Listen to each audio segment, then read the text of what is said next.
Hola, hola, bienvenidos, bienvenidas a esta nueva emisión de la Llave Psi, este encuentro habitual de todos los lunes. Un gusto volvernos a reencontrar. Bueno, y hoy con la continuidad de lo que habíamos dejado pendiente la semana pasada, este análisis múltiple, como suelo intentar, de esta serie Monstruo. La vez pasada, bueno, estuvimos recorriendo toda la vertiente filosófica, psicoanalítica. Así que hoy vamos a ir avanzando más sobre la cuestión psicoanalítica, por supuesto, y también animándonos a la dimensión simbólica y, por supuesto, más osadamente a la parte espiritual para llegar de todo este entramado a un acercamiento. Eso vamos a intentar, que por supuesto ya adelanto que no va a ser conclusivo o concluyente, mejor dicho, porque no cuento con las herramientas de ninguna manera, pero que nos podamos acercar a una suerte de, vamos a decir, diagnóstico presuntivo, como para eh, comprender un poquito más este caso apasionante. Bueno, ustedes ya saben, aquí debajo van a encontrar todos los medios de contacto para conocer de qué se trata este espacio, los que se sumen por primera vez, y para los que ya lo conocen, la idea es que puedan dejar sus comentarios, dudas, preguntas, temas que quieran que trate, etcétera, etcétera. Para eso ya están habilitados los chats. La idea, como siempre, es que esto se haga un ida y vuelta, que es lo que lo hace interesante, que podamos pensar en conjunto y, por supuesto, que no se haga solo un monólogo. Bueno, aparte me interesa saber qué es lo que pudo haber quedado, em, digamos, pendiente de la semana anterior, si todo más o menos se entendió, como para que podamos ir avanzando en otras dimensiones. Bien, retomando un poco aquello, una de las mayores contribuciones de Lacan, voy a continuar con la parte psicoanalítica, eh, es haber desplazado el centro de la teoría psicoanalítica desde el conflicto entre pulsiones hacia la estructura del deseo y del goce. En otros términos, si Freud mostró que el sujeto, como dije la semana pasada, no es dueño de su propia casa, es decir, no es dueño de sí, Lacan profundizó esta intuición al decir que el ser humano está constituido por una falta estructural. El deseo nunca encuentra un objeto que lo pueda colmar definitivamente. Toda satisfacción es parcial y va a dejar un resto irreductible. Esto ya lo vengo eh, repitiendo. Y esta concepción es especialmente útil para comprender por qué determinados actos no pueden explicarse mediante categorías utilitaristas, que esto es una pretensión muy seductora. Y bueno, yo hacía varias aclaraciones al respecto la semana pasada. Volviendo a repasar un poco aquello, en muchos crímenes extremos, como el que estamos viendo, no existe un beneficio material proporcional al riesgo asumido. Lo que aparece es una cierta modalidad de satisfacción o de goce, diría Lacan, que desborda esa lógica del interés. O sea, si nos quedamos haciendo un reduccionismo peligroso en, bueno, a ver, ¿qué quiso obtener este tipo con esto? No vamos a llegar desde ese lugar, porque acá no hay una lógica racional utilitaria. Y ya dije también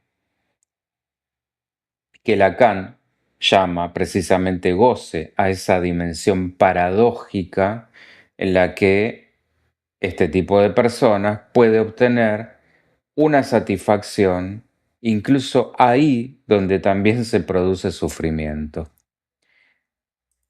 Hola María Fernanda, ¿cómo estás? Tanto tiempo. Estoy hablando de la serie Monstruo, no sé si la viste. Si no la viste, te la recomiendo muchísimo porque estamos haciendo un análisis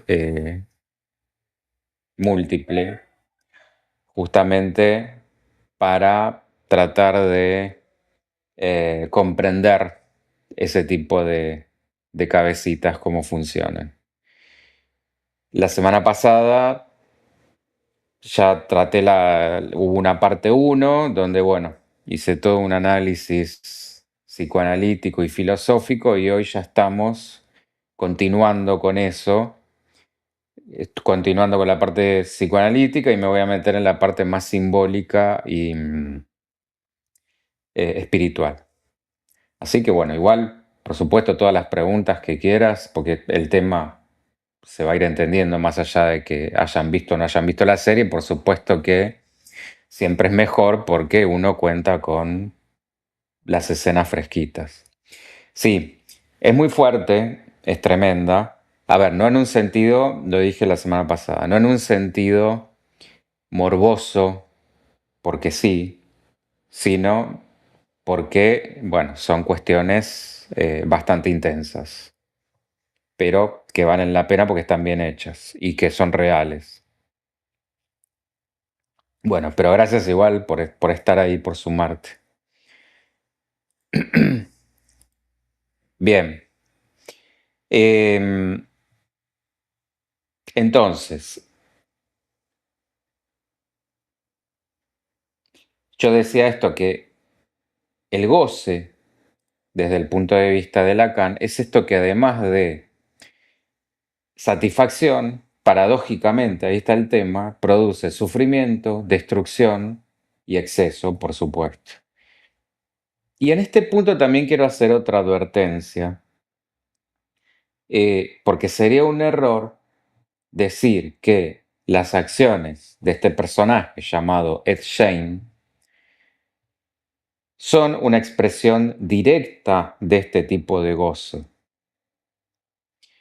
Esta conclusión también excedería los datos que tenemos a mano, porque acuérdense, acá no podemos aventurar psicodiagnósticos de una persona, primero, que ya no está, porque está muerto, pero aparte que no es real, porque no es una experiencia clínica directa, sino que estamos especulando sobre una representación de una persona histórica que sí fue real, pero ni siquiera sobre la persona directa, porque estamos eh, tratando sobre una representación artística, o sea que ni siquiera es el material directo. Em, Sin embargo, sí, la categoría de goce permite que nos hagamos una pregunta importante. ¿Qué pasa cuando, retomando un poco también esto de la semana pasada, la simbolización es una satisfacción imposible de representar con palabras? Bueno, y el interés de este caso está precisamente en mostrar cómo el cuerpo, los objetos y los espacios parecen asumir funciones que, en una economía psíquica más integrada, corresponderían al lenguaje, al duelo o a la elaboración simbólica.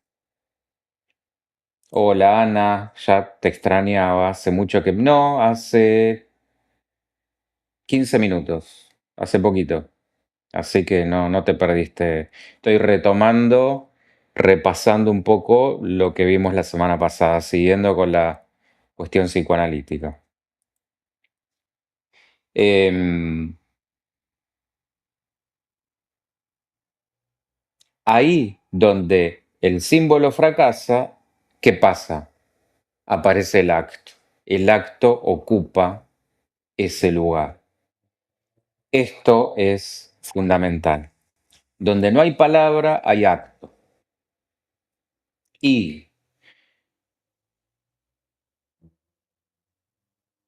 Lacan también va a introducir el concepto de objeto A, este objeto causa de deseo, para designar aquello que,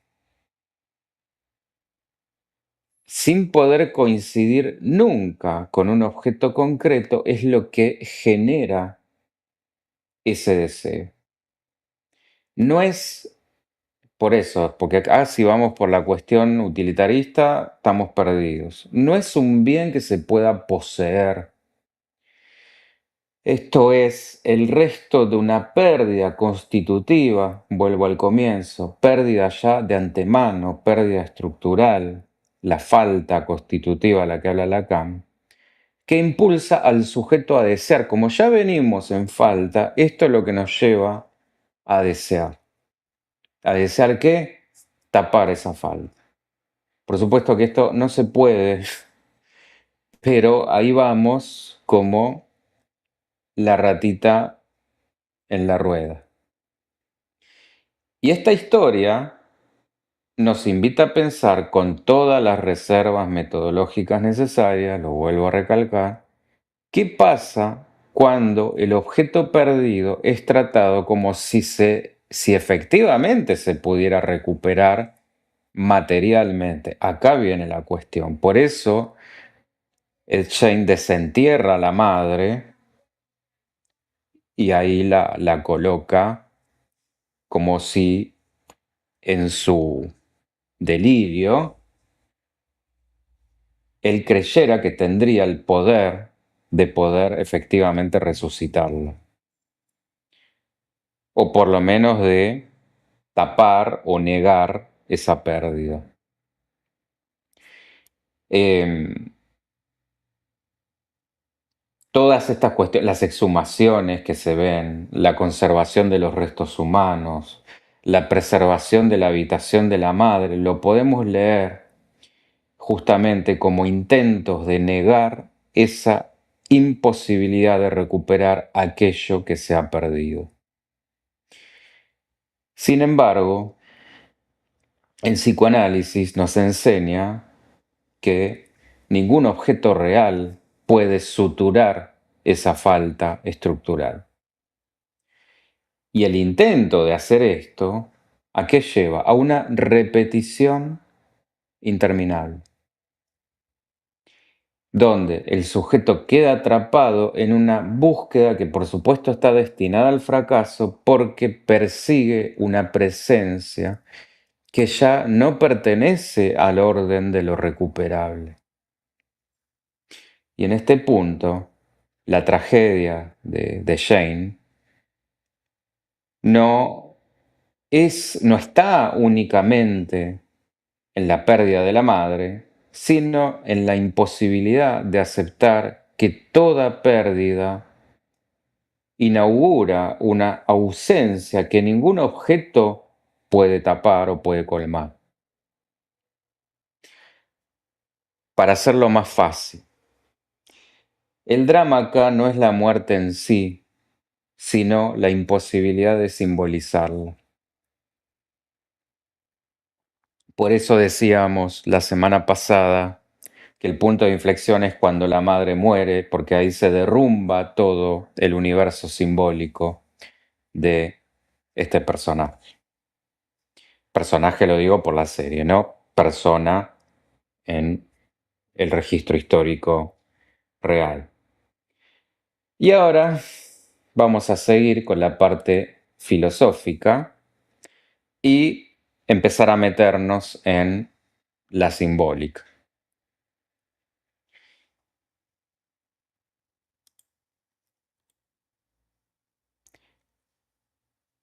La filósofa Julia Kristeva, en una obra que se llama Poderes de la Perversión, desarrolla el concepto de abyección para describir aquello que provoca simultáneamente fascinación y repulsión porque amenaza los límites que sostienen nuestra identidad. Y además claramente de este tipo de temas que generan las dos cosas, fascinación y repulsión, el cadáver en específico es uno de los ejemplos paradigmáticos, donde no produce horror únicamente porque esté muerto, sino ¿por qué? Porque nos enfrenta a la fragilidad de las fronteras entre la vida y la muerte, entre sujeto y objeto, entre interior y exterior. Y volviendo a la casa de Jane, o Jane, porque Jane pareciera que estoy eh, nombrando a, parece sonar a un nombre, pero Jane era el apellido, Edward era su nombre. Fer, el tipo es un asesino serial. Sí, exacto. Mira, es parte de la franquicia y lo que luego dio lugar a Norman Bates, a Psicosis, y forma parte de todo el universo de El caso Dahmer y los hermanos Menéndez, entre otros, como Leatherface y, bueno, no me acuerdo cuál más. Pero sí, sí. Y es un caso alucinante porque reúne varias cositas, varios detallitos, no solamente los asesinatos, sino una relación muy particular con su madre. eh, y al- algunos añadidos más. Hola Carla, ¿cómo estás? Bienvenida. Bueno, no te voy a preguntar el A, ahora sí. Ok, bueno. Pero sí, es una serie que me la sugirió Ana María y yo, bueno, como no tenía tiempo para poder verla, cuando la vi dije, bueno, sí, ahora entiendo por qué me dijo que la viera y por qué la pidió. Pero aparte está muy bien actuada, muy bien armada. Bien. Eh, bueno, esto que decía, em, donde el cadáver nos enfrenta a estas dualidades, vida-muerte, estas fronteras, sujeto-objeto, interior-exterior, y donde la casa la podemos interpretar como un espacio donde esas fronteras aparecen radicalmente alteradas. ¿Se acuerdan esto que había? El cuarto de la madre totalmente em, imperturbable, o sea, conservado, como si el tiempo ahí se hubiera detenido, y el resto de la casa llena de restos humanos, putrefacción, suciedad, etcétera, como dos universos en paralelo.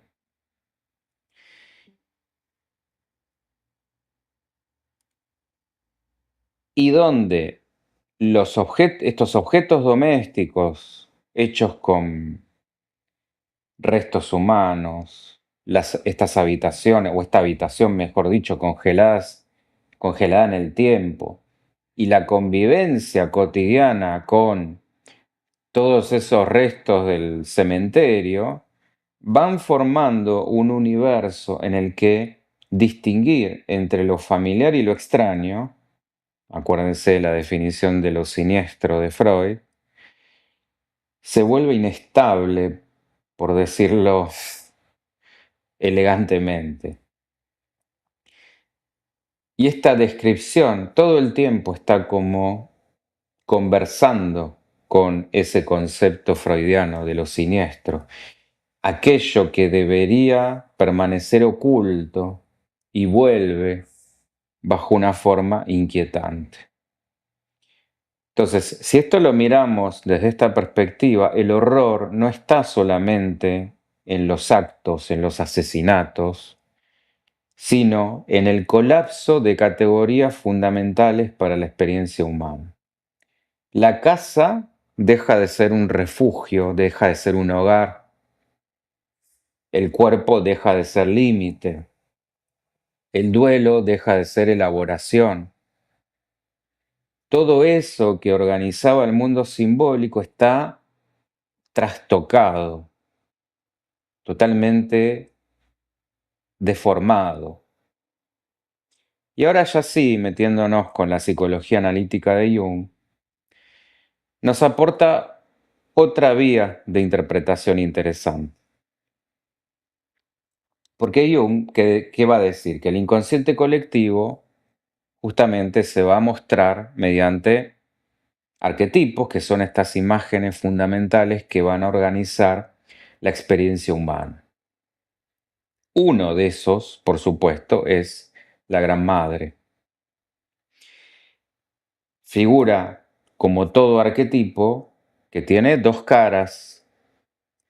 Puede aparecer como un principio de nutrición y cuidado, pero también como una fuerza totalmente absorbente y devoradora cuando impide el proceso de individuación. Fer, como si la madre fuera pura, diferente, impoluta en su fantasía y el resto lo contrario. Sí, te cuento un poquito. Estamos hablando de una madre rígida, muy religiosa, que pensaba que el resto, esto, imagínate contexto en una granja, donde no había otros referentes simbólicos más que ella, padre ausente, borracho, eh, y donde le va simbolizando a este hijo con argumentos del tipo que el resto de las mujeres son poco menos que la encarnación del demonio, que la sexualidad es totalmente impura, que es pecado, etcétera, etcétera. Entonces, bueno, ahí ya te puedes ir haciendo una imagen de, justamente, en este caso, como el arquetipo totalmente sombra, esta madre estragante, capaz de devorar a su cría, o en este caso a su hijo, y con esto, por supuesto, impidiendo que salga al mundo, que pueda diferenciarse, que pueda separarse, que sería lo saludable, lo esperable. Em,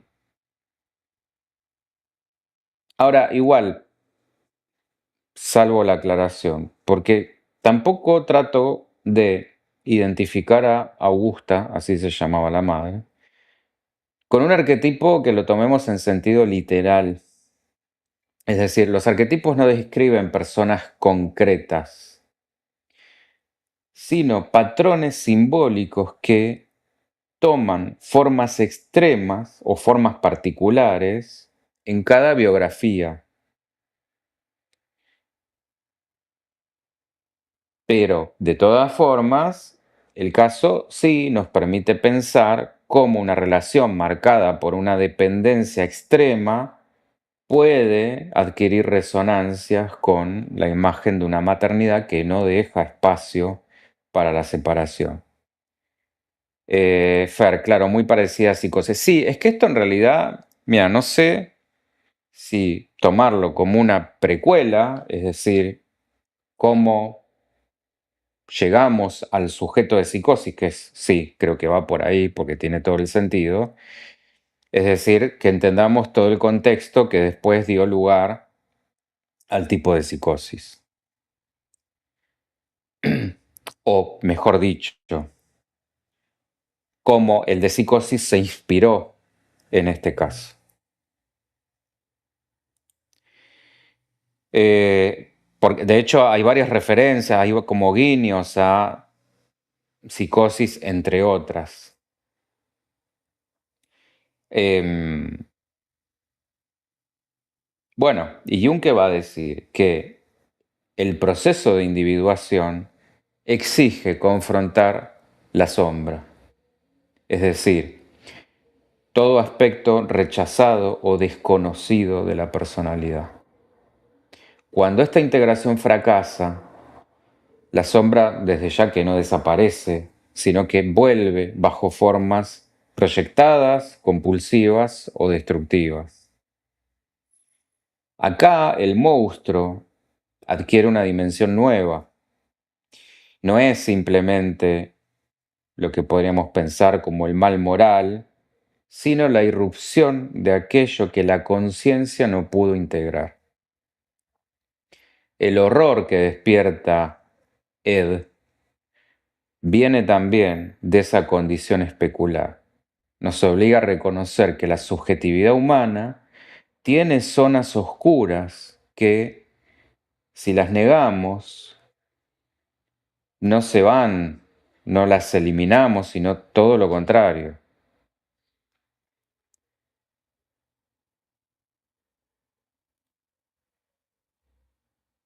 Bueno, antes de meterme con los mitos, todavía no, vamos a seguir acá. El filósofo y antropólogo René Girard va a proponer que muchas culturas canalizan la violencia colectiva mediante la construcción de un chivo expiatorio, una figura sobre la cual se proyectan conflictos que exceden al individuo señalado. Sin ir más lejos, bueno, ahí tenemos de dónde viene lo del chivo expiatorio, literalmente la figura del chivo. Eh, y esta teoría no pretende minimizar la responsabilidad de quienes cometen delitos, sino mostrar que las sociedades también usan determinadas figuras para volcar en ellas aquello que resulta insoportable reconocer como propio. Ahora, para decirlo más fácil, antes que reconocer que un tipo como este pueda salir del vecino, del barrio, es mejor buscar un chivo expiatorio donde proyectar todo eso. En lugar de confesar, sí, es nuestro y cualquiera de, de nuestros vecinos puede serlo.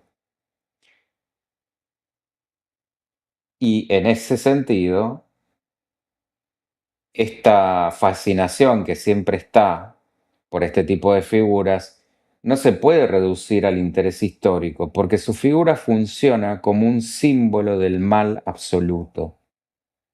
Al convertirlo en un paradigma de la monstruosidad, la cultura lo que hace es obtener una aparente tranquilidad. Es decir, el mal lo dejamos localizado en una persona excepcional, en un único caso, que por lo tanto está separado del resto de la comunidad.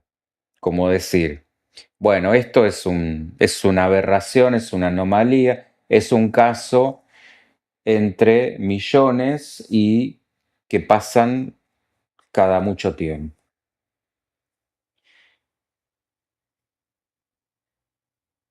Y con esto, por supuesto, se intenta una cierta tranquilidad, que desde ya que es ficticia.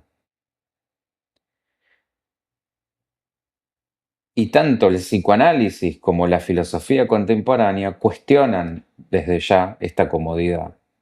Si el monstruo lo concebimos exclusivamente como una anomalía, dejamos los interrogantes por las condiciones culturales, familiares y subjetivas que forman parte en la producción de esa violencia. Comprender todas esas condiciones no elimina la responsabilidad individual, pero impide transformar el horror en una simple curiosidad morbosa.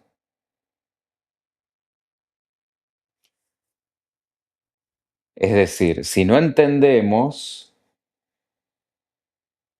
desde ya que vamos a seguir buscando chivos expiatorios. Jung decía, quien mira hacia afuera sueña, quien mira hacia adentro despierta. Con esto vuelvo un poco a lo que dije también la semana pasada. No quiero decir con esto que todos potencialmente somos homicidas y mucho menos seriales, pero sí que todos tenemos pulsiones agresivas, porque si no nos vamos hacia el otro extremo, como esto sería un arquetipo de figuritas de luz donde estaríamos dejando en la sombra todas esas pulsiones agresivas que también son parte y donde justamente van llevando o a la enfermedad o a la locura.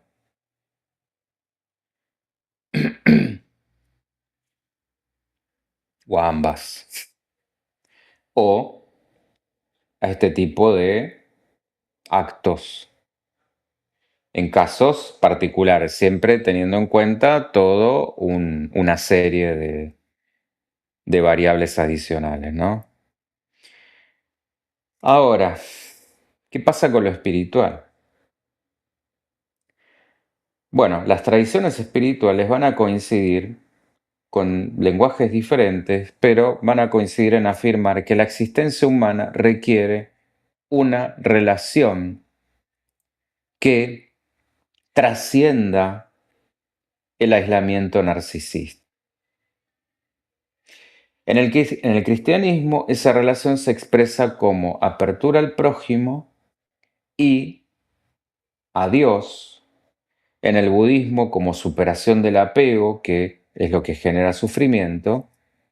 Y en el gnosticismo, como recuerdo de una dimensión espiritual olvidada. Desde este enfoque, me refiero a lo espiritual en general, el problema central no sería la existencia del mal en abstracto, sino la ruptura de los vínculos que permiten al sujeto habitar un mundo compartido. Cuando el otro deja de ser reconocido como un semejante y se convierte únicamente en un objeto, la dimensión ética se desintegra muy profundamente. La historia de este personaje, Ed Shane, si la leemos desde esta clave, no representa solamente un caso criminal, representa el drama de una subjetividad en la que el encuentro con el otro parece haber quedado muy empobrecido. Volvemos a esto, el cuerpo sustituye la palabra, la posesión reemplaza el vínculo, el objeto ocupa el lugar de la relación. Y en este caso, Norman Bates, Leatherface, Buffalo Bill era el otro, ahí me acordé, no son simples imitaciones de Edward Shane, sino que son distintas configuraciones de un mismo arquetipo. O sea que, ahí sí, volviendo para atrás, Fer, esto sería la inspiración para todo aquello que vino después. Norman Bates, Buffalo Bill, Leatherface, entre otros. Bueno, y en la serie también hay un guiño ahí como que se va ganando admiradores que son los que luego claramente siguen su camino. Em,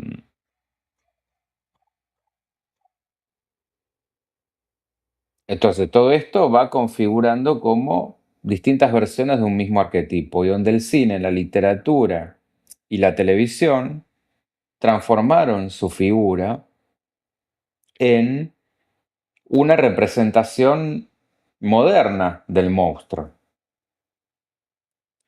Pero nos podemos preguntar, ¿por qué precisamente él?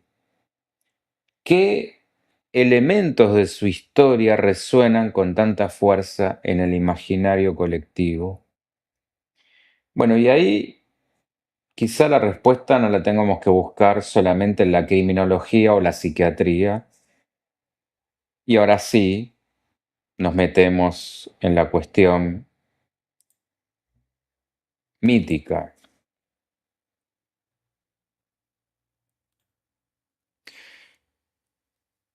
Em, Porque los mitos, la filosofía, las tradiciones espirituales nos muestran que toda cultura fabrica figuras monstruosas para representar aquello que amenaza sus límites fundamentales. El monstruo viene a expresar el miedo a perder la identidad, a romper el orden simbólico y a confrontar con aquello que cada sociedad intenta mantener fuera de su campo de representación. Como decir, esto es el mal y no está en mí, está afuera. Y entre todas las figuras de la mitología griega, pocas dialogan con tanta fuerza con este caso como el Minotauro. Si vamos un poquito a su historia, era el hijo de una transgresión y por eso queda encerrado en un laberinto construido por Dédalo. Es decir, encarna una existencia marcada por el aislamiento, la imposibilidad del encuentro y la repetición. Vaya, qué coincidencia.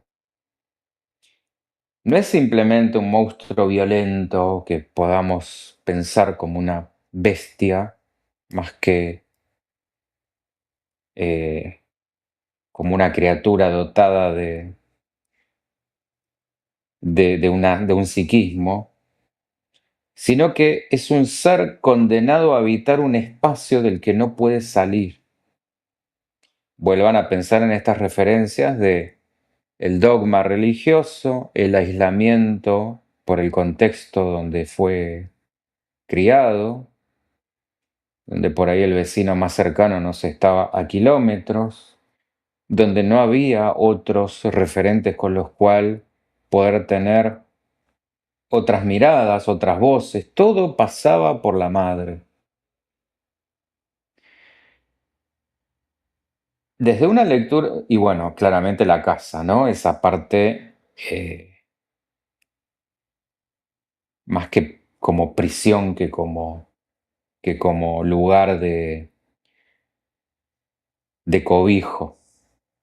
Desde una lectura psicoanalítica, el laberinto lo podemos entender como una metáfora del aparato psíquico cuando la simbolización queda frenada. El sujeto gira una y otra vez alrededor del mismo núcleo traumático sin encontrar una salida que le permita transformar la experiencia. Y esto es permanente en nuestra historia, por eso es como que todo el tiempo vamos dando rodeos. Por eso Freud habló de recordar, repetir y reelaborar, para que en algún momento encontremos la salida del laberinto.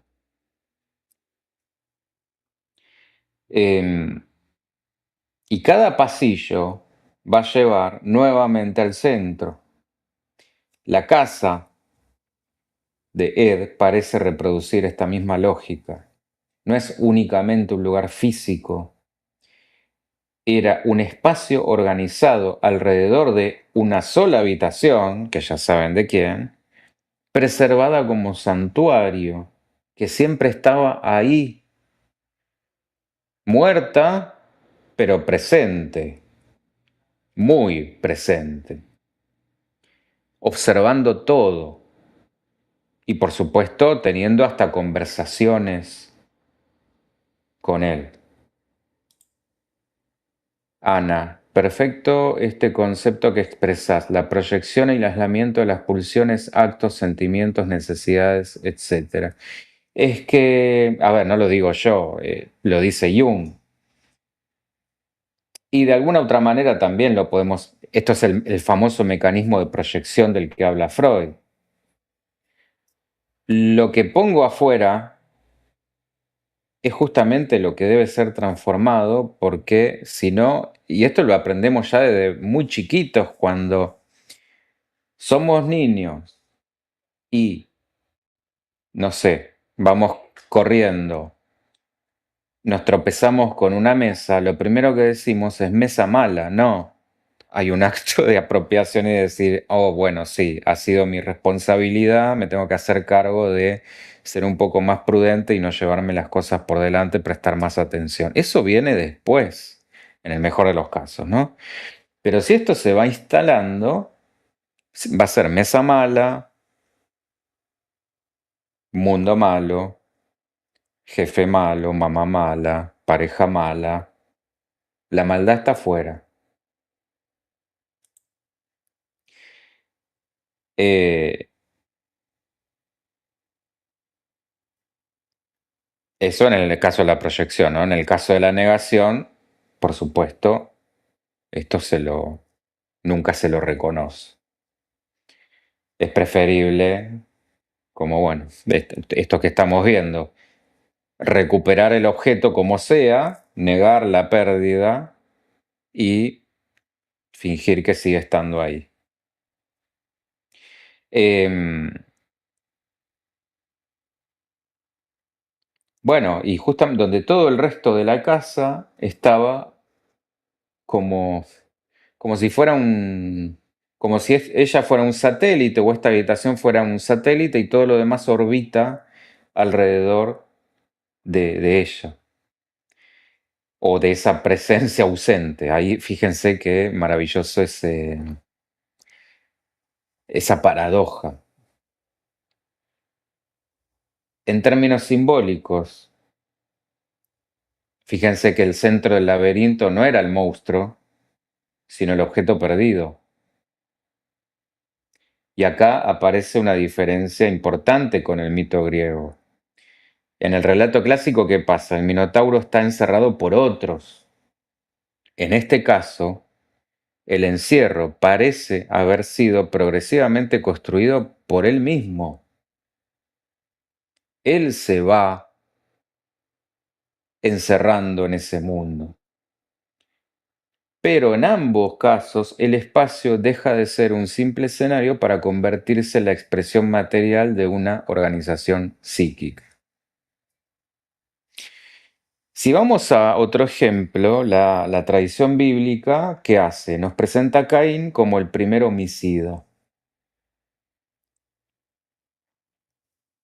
Sin embargo, si vamos al texto del Génesis, no reduce su acción a esto que decía antes, una inclinación innata hacia la violencia, como decir, bueno, ¿qué querés? Es un psicópata, un monstruo, etcétera, etcétera. Que la propuesta es esa, salir de esas categorizaciones facilistas para poder, como dije la vez pasada, comprender sin justificar, porque el asesinato de Abel aparece precedido ¿de qué? De la envidia. La envidia, el rechazo y la incapacidad para elaborar la frustración. No es lo mato porque sí, porque tengo un gen alterado, porque estoy loquito y lo mato. Eso es lo que tenemos que capturar. Y antes del crimen existe una experiencia de desorden interior. Entonces, desde el psicoanálisis, esta narración es especialmente significativa porque muestra que la violencia extrema no surge de la nada, de un vacío, porque sí. Freud insistió en que la agresividad forma parte de la condición humana, lo vuelvo a decir. Pero también dijo que la cultura existe precisamente para simbolizarla y ponerle límites. Acuérdense de la charla de Tótem y Tabú, que ahí es donde él eh, afirma que nace precisamente la civilización, a partir de fijar un límite a esta condición que es natural en el humano, tanto la parte, vamos a decir, amorosa como la agresiva, luz y sombra. Y el relato de Caín lo podemos leer como una dramatización de ese conflicto permanente entre la pulsión y la ley.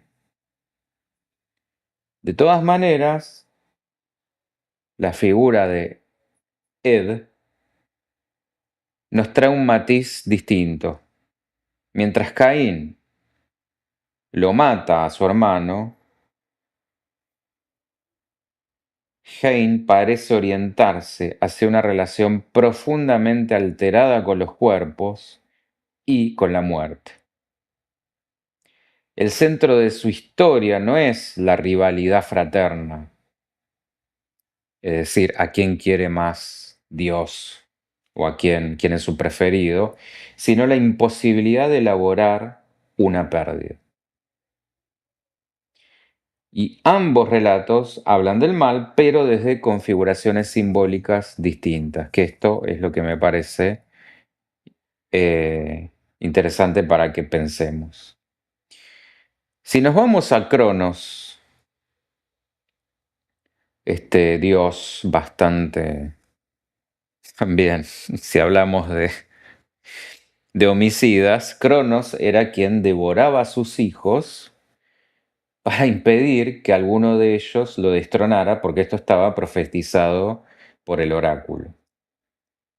Un divino este dios, como muchos de los dioses griegos. Esto va a ser parte en algún momento de otra charla porque para tratar de entender el porqué de eso. Pero en este mito el tiempo aparece, Cronos, dios del tiempo, como una fuerza que consume toda vida y que paradójicamente intenta detener su propio avance mediante un acto imposible. Volviendo a la casa de Edward, ofrece una imagen sorprendentemente cercana a esta lógica. Esto de la habitación intacta, como decía Fer, impoluta de la madre, representa un tiempo congelado, donde no hay duelo, no hay transformación, no hay memoria elaborativa. Eh, es como no solo congelado en estos términos simbólicos, sino hasta cronológicos, porque él lo que pretende es mantener esa habitación como si nada la afectara, pasen 50, 100 o una eternidad. Hay conservación. El pasado permanece inmóvil y exige que el presente se organice a su alrededor. Por eso yo decía esto como del satélite.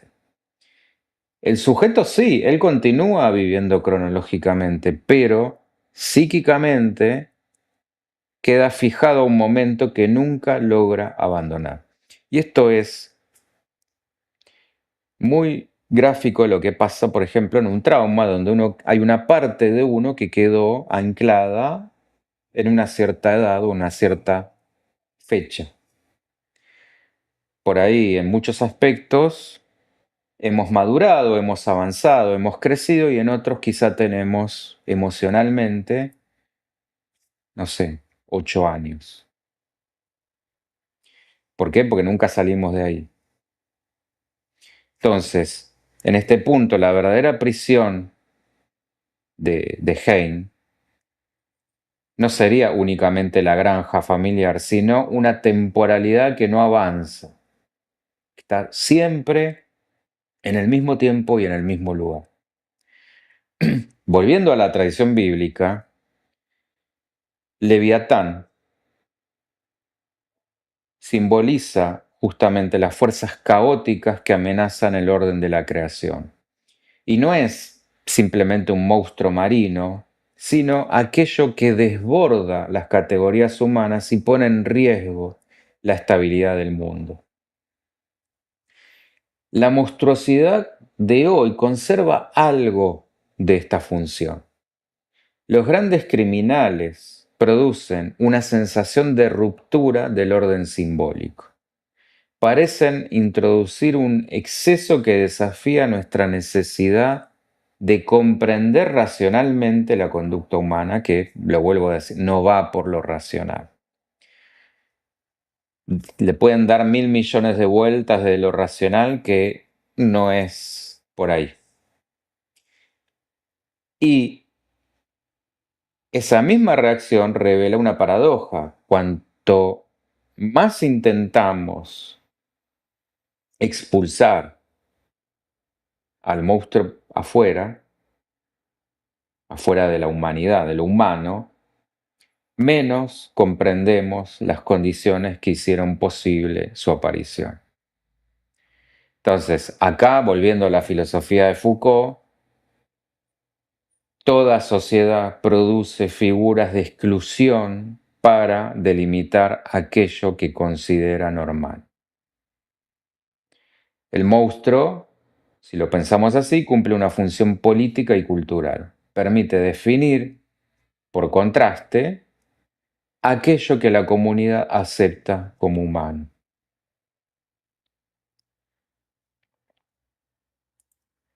No me quiero quedar, bueno, esto ya lo vimos, la parte espiritual con el cristianismo, el budismo, la gnosis, bueno, y todavía esto no.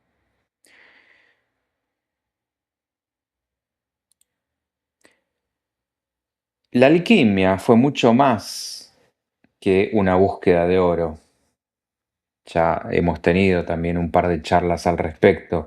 En la lectura de Jung, sus imágenes representaban procesos de transformación psíquica, no química.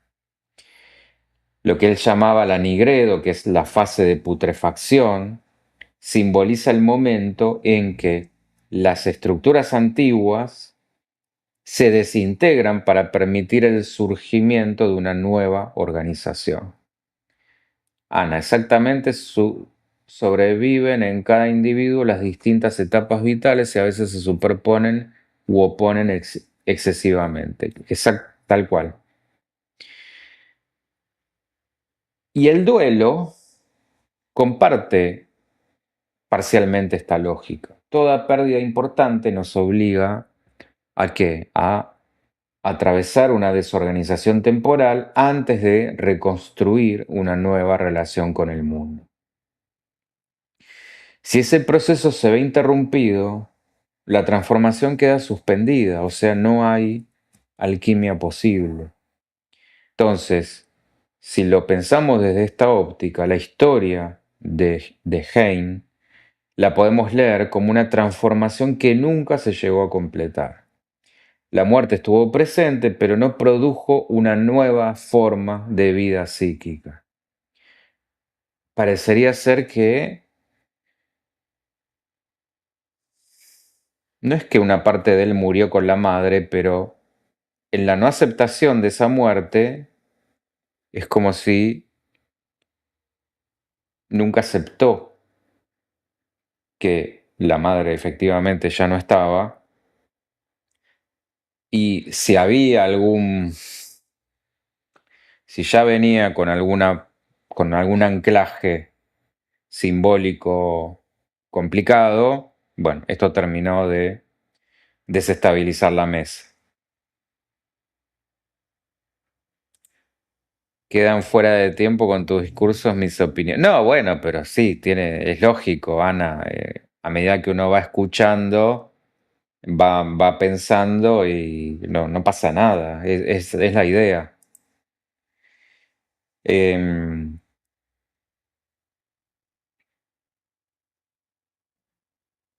entonces, esta desintegración no dio paso a una reorganización, quedó fijada como un estado permanente. El tipo quedó desintegrado. Las grandes tradiciones espirituales coinciden en que el sufrimiento humano se agrava cuando el sujeto queda completamente identificado con aquello que pierde. Acá está la cuestión. él con tal de no aceptar la pérdida de la madre, se volvió la madre. En el budismo, el apego es una de las principales o la principal fuente de sufrimiento porque transforma lo transitorio en algo que pretendemos conservar indefinidamente. Es decir, me identifico con eso. Es como decir, estoy apegado a mis cosas, a mis vínculos, a mi casa, a mi identidad, a quién soy, etcétera, etcétera.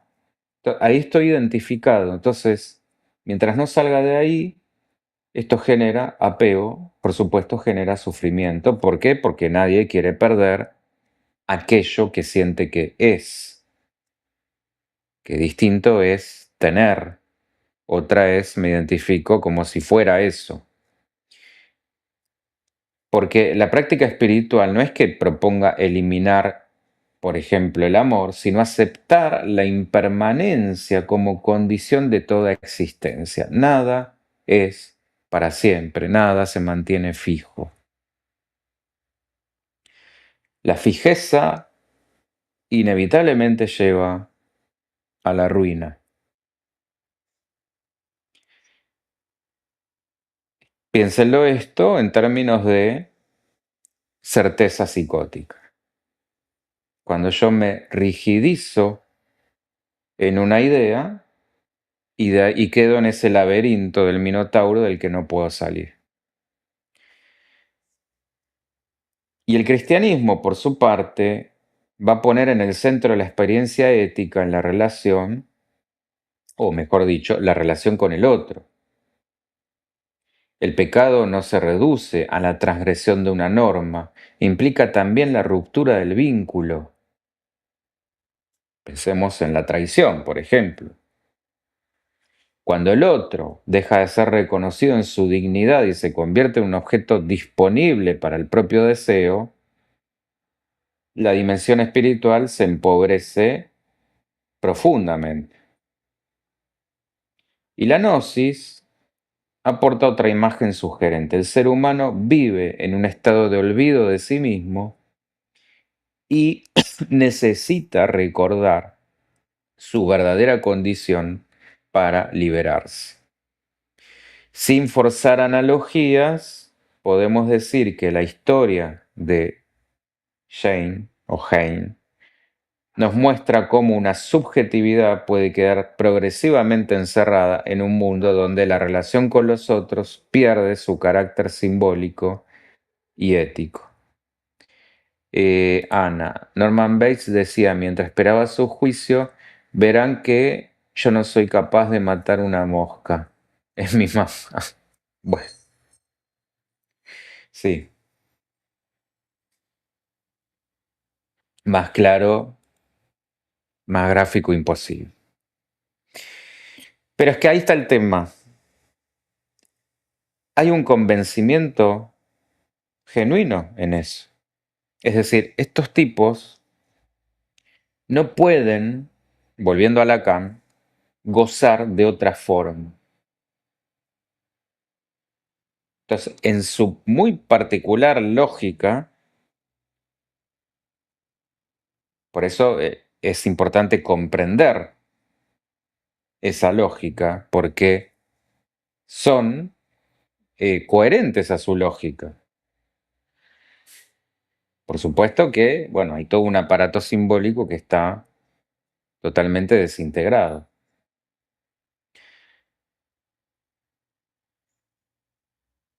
Ahora, desde luego que todo esto que estamos viendo con los mitos y con las tradiciones espirituales no sustituyen el análisis clínico. Tampoco van a explicarnos la conducta de Edward Shane. Carla, una mosca no, pero humano sí. Bueno, ahí está el punto. Pero también hay una escena cuando a él che, ¿qué hiciste? Hasta le hacen un examen, creo que le hacen un examen con,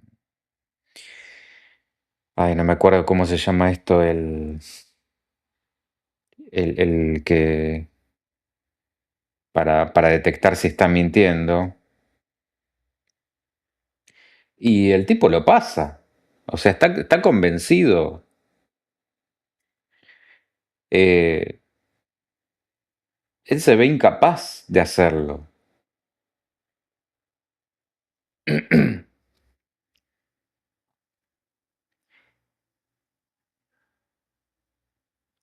Todo esto que yo les traje, lo que ofrecen va a ser un lenguaje simbólico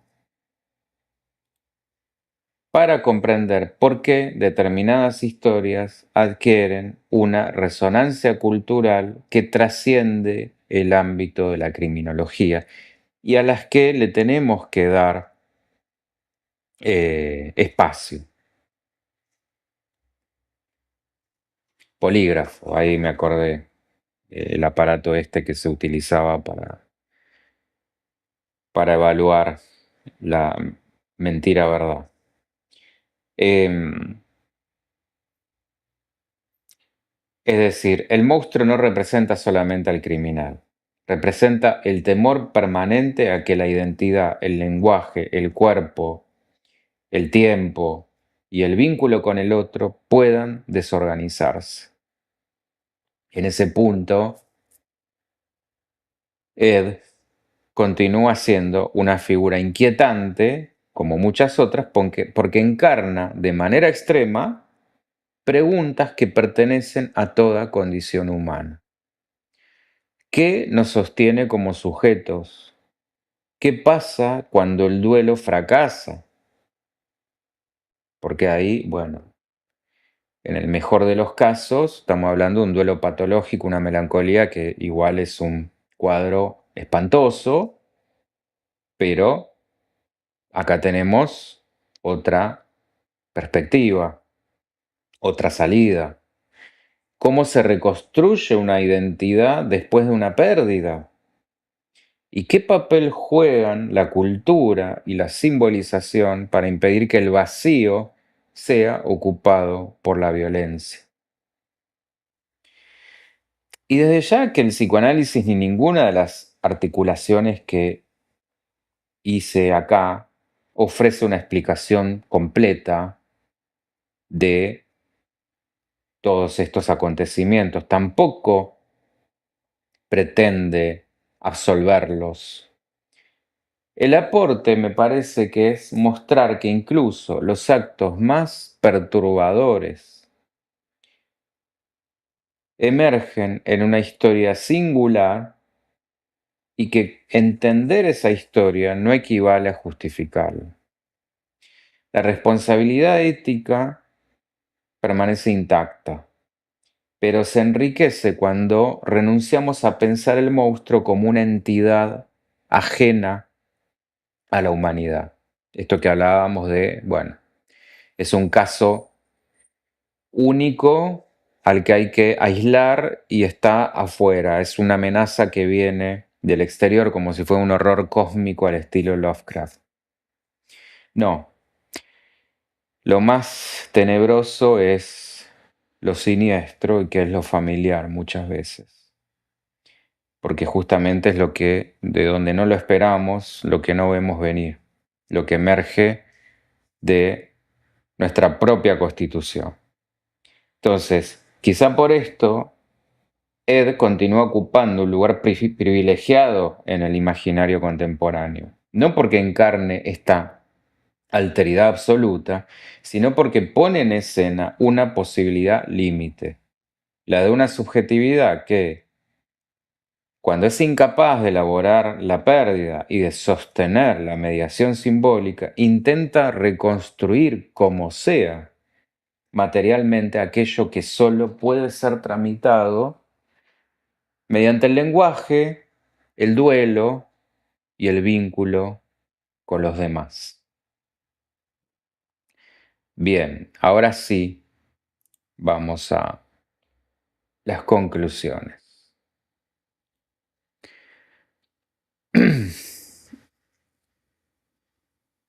La figura de Ed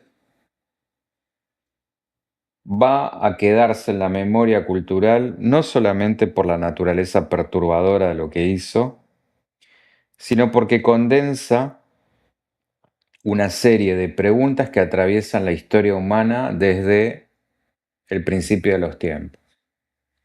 Todas las culturas han creado figuras monstruosas. Esto que es el Minotauro, Medusa, Leviatán, los demonios, los vampiros o las criaturas de las narraciones modernas. El monstruo aparece ahí donde una comunidad intenta representar aquello que amenaza sus límites fundamentales. Esta serie participa de esa tradición contemporánea al mostrar que el mal, y esto me parece que lo más rescatable de la serie, no puede comprenderse únicamente como una anomalía individual separada del mundo humano. Entonces, la pregunta que atraviesa sus relatos no es simplemente ¿qué hizo este tipo?, sino cómo fue posible que una subjetividad llegara hasta ese punto. Esa pregunta no elimina la responsabilidad ética ni la gravedad de lo que hizo, por el contrario, nos permite comprender que la responsabilidad solo puede existir cuando hay una comprensión profunda de la condición subjetiva. Y en esto el psicoanálisis aporta una contribución decisiva al rechazar la idea de un sujeto completamente transparente para sí mismo. Desde Freud sabemos que la conciencia es solo una pequeña parte de la vida psíquica, la punta del iceberg. Deseos, fantasías, identificaciones y conflictos inconscientes están permanentemente en la construcción de nuestra identidad. Sin embargo, esta división interna, desde ya que no significa que todo sujeto esté destinado a la violencia. El descubrimiento freudiano de la pulsión de muerte no implica una condena antropológica, sino la necesidad de reconocer la existencia de fuerzas destructivas que requieren elaboración simbólica. Para eso vamos a la escuela, para eso estudiamos, para eso nos relacionamos, para eso necesitamos un ambiente facilitador y contenedor y sostenedor, como diría Winnicott. Para eso necesitamos una buena red amorosa. La cultura, la educación, los vínculos, el lenguaje cumplen precisamente esa función, transformar la pulsión en pensamiento, en creación y en relación con los otros. El caso de Ed nos permite ver qué pasa cuando la simbolización parece fracasar de una manera extrema. La imposibilidad de elaborar la pérdida, la fijación al objeto perdido, la alteración de los límites corporales y la transformación del otro en objeto nos muestra una ruptura profunda de aquellos procesos que nos permiten habitar un mundo compartido. Desde Freud podríamos pensar el caso alrededor del problema del duelo y de la melancolía. Desde Lacan, alrededor de la dificultad de describir simbólicamente la falta y la separación. Desde Winnicott, alrededor de la fragilidad de la constitución del self.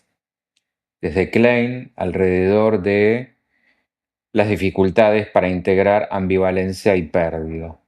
Desde Jung, alrededor de una sombra que permanece sin integrarse. Y vean que cada mirada ilumina una dimensión distinta, pero ninguna agota la complejidad del fenómeno. Esta multiplicidad de perspectivas recuerda una enseñanza fundamental del psicoanálisis. El sujeto nunca puede reducirse a una sola explicación. todo intento de convertir a una persona en una etiqueta definitiva, monstruo, enfermo, demonio, produce una simplificación que impide comprender la complejidad humana. Exacto, fracasa porque no pudo, exactamente. Y eso no lo exonera. Ahí está el punto. No es, bueno, para que le tengamos lástima y lo dejemos libre. No, es para entender cómo funciona una cabeza así. ¿Y qué nos pasa hoy? Me pregunto y les pregunto, como signo de época con la atracción por los monstruos.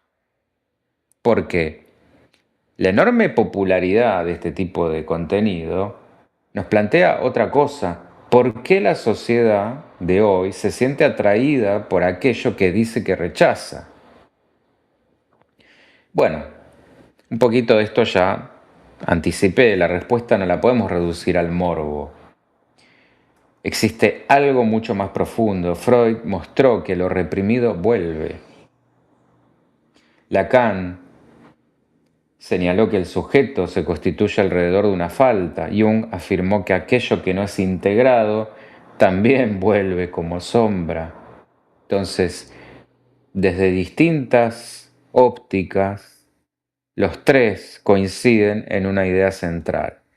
Aquello que no puede ser reconocido no desaparece, vuelve con otra forma. El monstruo cultural cumple entonces una función paradójica. Lo expulsamos porque nos horroriza, lo queremos bien lejos, queremos que no exista, pero al mismo tiempo lo observamos porque representa algo que necesitamos interrogar y que está en nosotros.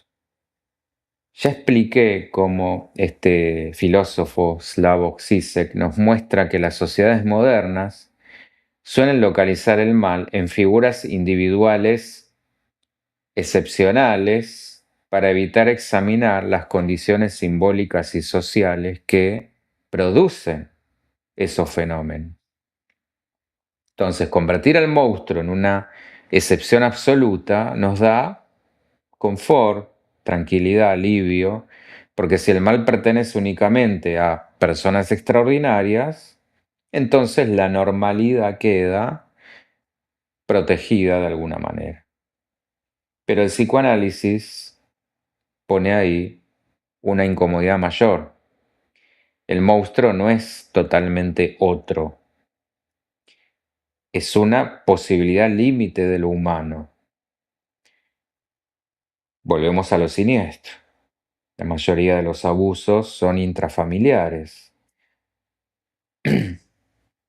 Esta afirmación no significa que todos seamos potencialmente asesinos, ni que existe una equivalencia moral entre la vida cotidiana y el crimen extremo. Quiere decir algo más sutil, que la humanidad se define precisamente por la capacidad de reconocer, elaborar y transformar sus propias dimensiones destructivas. La diferencia entre la civilización y la barbarie no es eliminar completamente la agresividad, como si esto se pudiera, sino en construir formas simbólicas capaces de contenerlo. Jung daba un ejemplo maravilloso, como si alguien sostuviera en su mano un pajarito, tendríamos, por un lado, la tendencia o el deseo de soltarlo, pero por el otro también de aplastarlo. ¿Cuál va a ganar? Bueno, dependerá de esa batalla pulsional, pero más allá de eso, si yo me quedo luego, lo libero, pero me quedo, ay, soy una porquería de persona porque se me cruzó el pensamiento de querer estrangularlo, no estoy reconociendo esa parte como un aspecto que todos tenemos y en lugar de transformarlo, en lugar de hacer algo con eso,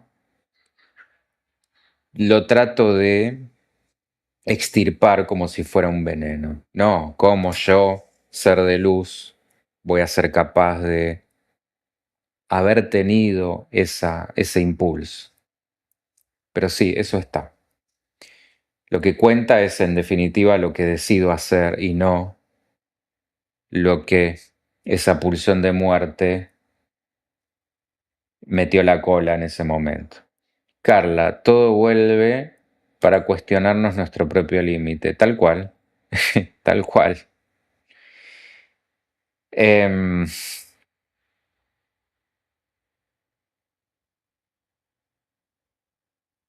Esto me da pie a hablar de una ética del psicoanálisis, que es, de vuelta, comprender sin justificar, porque uno de los mayores riesgos al analizar figuras como esta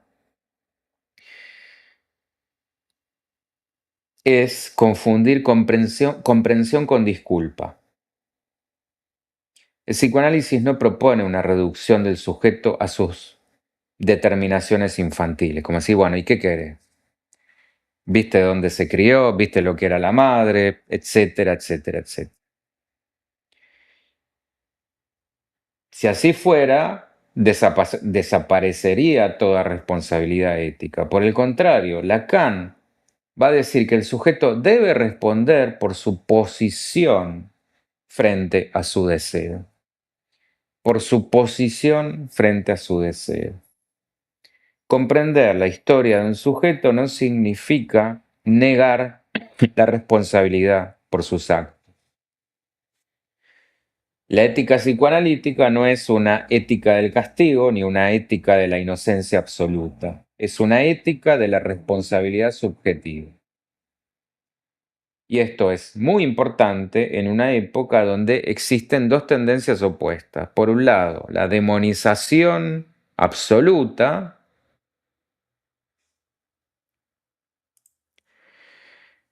que convierte al criminal en una criatura no humana. Y por otro lado, muy de estos tiempos, la psicologización extrema que transforma toda conducta en una consecuencia automática del pasado. Ambas posiciones eliminan la complejidad. El psicoanálisis sostiene una tercera vía. El sujeto está condicionado, pero no completamente determinado. Tiene una historia, pero también tiene, y acá está lo más importante, una posición frente a esa historia. Un poco retomando también lo de la semana pasada, casos como este que han nacido y han sido criados en ámbitos iguales o muy parecidos, no han terminado en un homicida serial. Entonces ahí guarda con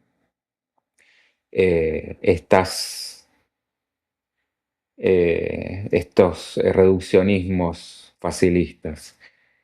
Ana, en el cuerpo está el pecado, en las pulsiones instintivas. A ver, ampliar un poquito más, pues está interesante.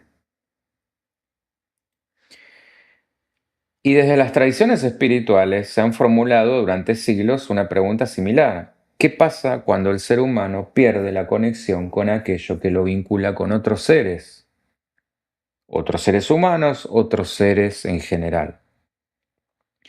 El lenguaje religioso habla de la pérdida del alma. El budismo habla de ignorancia y apego. Jung habla de alienación respecto del sí mismo. Y el psicoanálisis habla de ruptura simbólica y empobrecimiento del vínculo con el deseo. Aunque usen lenguajes distintos, estas tradiciones coinciden en señalar que la deshumanización empieza cuando el otro deja de aparecer como semejante y se convierte solamente en objeto. El verdadero horror del monstruo no es su diferencia respecto de nosotros, es la posibilidad de dejar de reconocer al otro como eso, como otro. Ahora, la pregunta final que nos deja la serie no es cómo pudo existir alguien como Ed Shane, sino que la pregunta más profunda sería, ¿qué condiciones permiten que un ser humano pierda aquello que lo mantiene ligado al mundo humano? Entonces, la respuesta no está en una única causa. No existe una fórmula capaz de explicar completamente la violencia extrema. Existen historias personales, vínculos familiares, estructuras psíquicas, condiciones sociales y decisiones individuales. El monstruo aparece ahí donde la palabra deja lugar al acto, donde el símbolo es reemplazado por la repetición, donde el otro deja de ser sujeto y se convierte en objeto.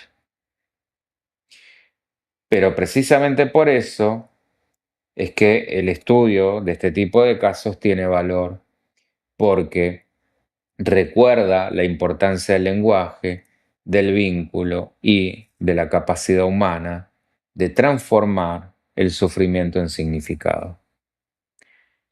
Ana, el niño es un manojo de impulsos instintivos, todos tenemos todo en germen, sí, exactamente. Para eso es donde esto que decía de la cultura, la ley, la simbolización poniendo ahí ese freno. Em,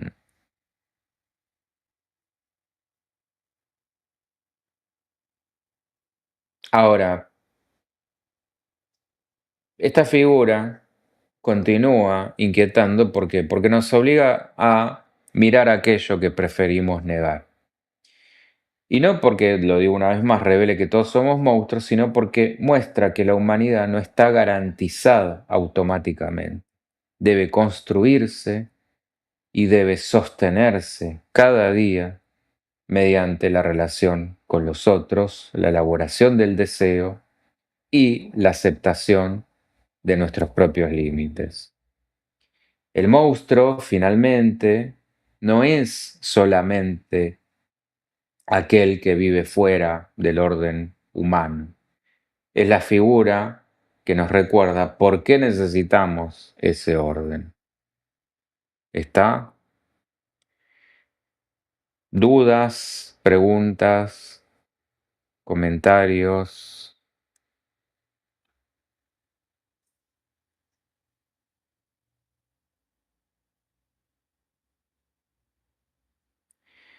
Ahora, ¿cómo terminó la historia de este sujeto? Lamento el spoiler. Quien no lo vio, em, no fue declarado inimputable, o sea, fue declarado insano, porque estamos hablando de un diagnóstico, esto me remito a lo histórico, de psicosis. Por eso también la ligazón con lo que luego fue esa película. Em, o sea, claramente había un delirio acá armado en relación a, a la no elaboración de la pérdida de su madre. Eh, bueno, de hecho la serie muestra todo su transitar en lo que fue un hospital psiquiátrico. Eh, y esto como lo dejo como colorario para diferenciar de lo que en una primera instancia podríamos dejarnos llevar como, bueno, sí, es un psicópata, no, un psicótico. Eh, que, lo vuelvo a decir, no quiere decir que con esto lo estemos justificando, sino justamente comprender cómo funciona su cabeza. Carla, el ser se construye en el mundo a partir de la cultura y principalmente la palabra. Totalmente. Bueno, y a propósito, aprovecho este comentario, cómo ahí esta madre hizo estragos en una persona que, bueno, claramente ya venía con sus singularidades, sus particularidades, pero también podemos pensar en el hermano. No sabemos qué hubiera pasado si hubiera seguido su vida, porque ahí Ed ofició de Caín, pero eh, donde claramente su configuración era otra y donde decide alejarse de, de todo eso. Sin embargo, bueno, Ed por sus características no logra dar ese paso y ahí queda tomado. ¿Estamos? Bueno, cualquier duda, igual, cualquier cosa que surja, obviamente ya saben, la pueden dejar, yo la retomo y lo seguimos pensando. Bueno, hasta aquí esta historia que espero haya sido interesante. Eh, Vuelvo a recalcar que lo que me interesa de estos casos es la conexión justamente con la realidad. Y bueno, será hasta la semana que viene con ya otra sección, otra temática. También dejen a pedido lo que quieran. Y bueno, nos volvemos a ver el próximo lunes. Chau, chau.